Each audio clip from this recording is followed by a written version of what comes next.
നമ്മളൊരു പുതിയൊരു വീടെടുത്തു. അപ്പോൾ അവിടെ നമുക്ക് ഏറ്റവും വലിയൊരു തലവേദന ഉള്ളത് അവിടുത്തെ മാലിന്യം അല്ലെങ്കിൽ വേസ്റ്റ് എങ്ങനെ ഡിസ്പോസ് ചെയ്യാൻ എന്നുള്ളതിനെ കുറിച്ചാണ്. പലപ്പോഴും നമുക്കതിനുള്ള സൗകര്യം അല്ലെങ്കിൽ സ്ഥലവും ഉണ്ടാവില്ല. അതിന് വേണ്ടിയിട്ടുള്ളൊരു ഈസി ആയിട്ടുള്ളൊരു സൊല്യൂഷനായി കാണുന്ന ഇൻസെൻഡറേറ്റർ. ഇത് സ്റ്റെയിൻലെസ് സ്റ്റീൽ വരുന്ന ചെറിയൊരു ഡിവൈസാണ്.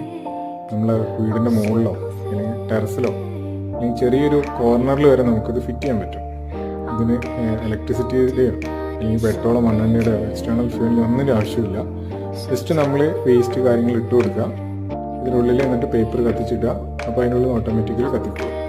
അതിൻ്റെ വർക്കിംഗ് എങ്ങനെയാണെന്ന് വെച്ചാൽ നമ്മൾ ഇതിനുള്ളിൽ ഹോട്ട് എയർ പേപ്പർ കത്തിച്ചിടുമ്പോൾ ഹോട്ട് എയർ മുകളിലേക്ക് പോകും. അപ്പോൾ അതിനുള്ളിൽ നാച്ചുറൽ എയർ ഫ്ലോ ഉണ്ടാവും. അപ്പോൾ കംപ്ലീറ്റ് ആയിട്ട് വേണോ. പിന്നെ നമ്മൾ വേസ്റ്റ് ഇടുമ്പോൾ അതിൽ ഫുഡ് വേസ്റ്റ് കാര്യങ്ങളൊന്നും പറ്റില്ല. ഡ്രൈ ആയിട്ടുള്ള വേസ്റ്റ് മാത്രമേ അതിൽ പറ്റുള്ളൂ. ഫുഡ് വേസ്റ്റ് ഒക്കെ ട്രീറ്റ് ചെയ്യുന്നതിന് നമ്മൾ കമ്പോസ്റ്റിങ്ങിൻ്റെ വേറെ ഡിവൈസ് ഉണ്ട്.